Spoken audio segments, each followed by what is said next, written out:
On March 7th, during the 9th day of Operation Epic Fury, Iran's foreign minister, Abbas Araghchi, appeared on international television and delivered a statement that, in any serious diplomatic analysis, represents one of the most important moments of the current conflict. The statement was not vague. It was not the kind of diplomatic language that requires interpretation. It was direct, public, delivered on camera, and broadcast to a global audience. Iran must continue fighting. An unconditional ceasefire is not on the table. News reported that the Iranian foreign minister rejected calls for a ceasefire in terms that left virtually no room for ambiguity. The national news published a detailed analysis describing the statement with a striking headline.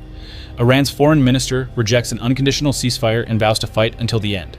The South Korean newspaper Chosun also reported that the Iranian minister dismissed the ceasefire request and warned the United States while outlining the specific conditions Iran would require for any negotiations.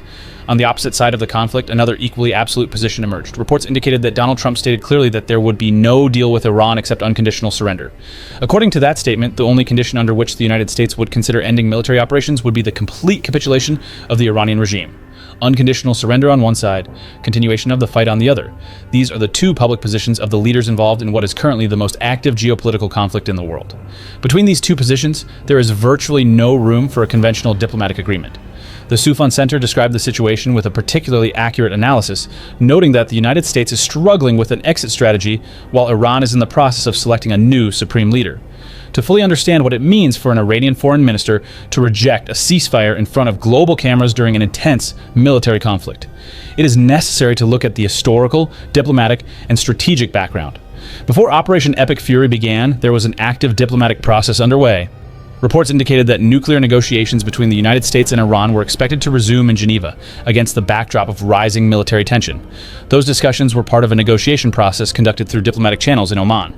These meetings represented one of the most direct lines of communication between Washington and Tehran in many years and suggested that both sides were exploring whether a diplomatic solution could prevent a military confrontation. But those discussions did not end with a joint statement or a negotiated agreement. They ended with missile strikes. From that moment onward, Iran's diplomatic posture shifted from active negotiation to open rejection.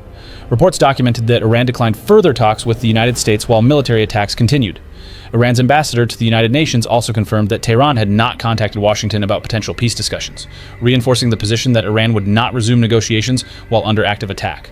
Later, Araghchi closed the diplomatic cycle with a clear and direct declaration on international television. Iran must continue fighting. However, rejecting an unconditional ceasefire does not necessarily mean that Iran has ruled out negotiations entirely. Instead, it means Iran will not negotiate under the conditions proposed by the United States. This distinction is critical for understanding where the real diplomatic conflict lies. According to detailed analyses, Iran outlined several conditions for any future negotiations. These include recognition of Iranian sovereignty over its nuclear program, an immediate halt to military attacks as a prerequisite for dialogue, the lifting of economic sanctions as part of any final agreement, and concessions related to the broader Palestinian conflict. In essence, Iran is demanding conditions that the United States and Israel have repeatedly stated are unacceptable. Reports also indicated that Iranian officials warned that additional attacks against Iranian territory would provoke stronger responses rather than de-escalation. This is not the posture of a state preparing to exit a conflict. It is the posture of a state signaling that its escalation threshold has not yet been reached. Another key factor in understanding Iran's position is the internal political context in which these statements were made. Analysts pointed out that Iran is currently approaching one of the most significant political transitions in its modern history.